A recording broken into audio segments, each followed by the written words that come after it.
अय अरे इथं सर्व मंगल विवाह संस्था कुठे आहे? म्हातारपणी लग्न करताय?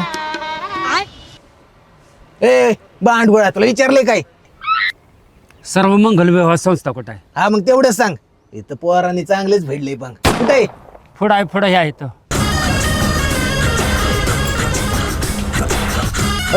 अरे माझं पोरग यांची मुलगी कुठे आहे?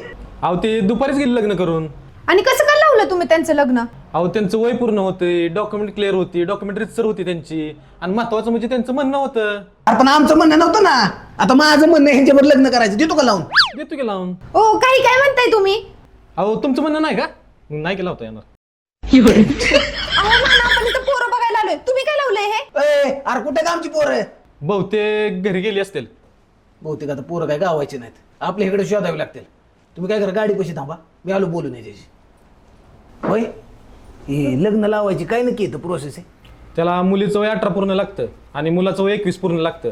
आणि डॉक्युमेंटच्या बाबतीत बघायला गेला तर आधार कार्ड दोघांची कंपल्सरी लागतात. आणि आधार कार्ड बरोबर वयाचा पुरावा, एक तर जन्माचा दाखला, तो नसेल तर 10वीचं बोर्ड सर्टिफिकेट, आणि ते पण नसेल तर शाळा सोडल्याचा दाखला असला तरी चालतो. इथं लग्न रजिस्टर पद्धतीनं, हिंदू वैदिक पद्धतीनं आणि बौद्ध पद्धतीनं सुद्धा केली जातात.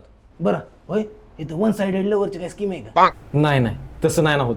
इथं काय झालं माहिती का, माझं म्हणणं आहे पण त्यांचं नाही. मग ह्याच्यात काय होईल का? नाही तसं काय होत नाही. त्याला दोघांचं पण म्हणणं लागतं. नाही होईल. नाही. बरं त्यांचं म्हणणं आलं ना की मग येतो, मग तेव्हा तरी तू हो म्हण. अहो आम्ही काय लग्नच करायला बसलोय. बर सर्व मंगल विवाह संस्था जिंदाबाद.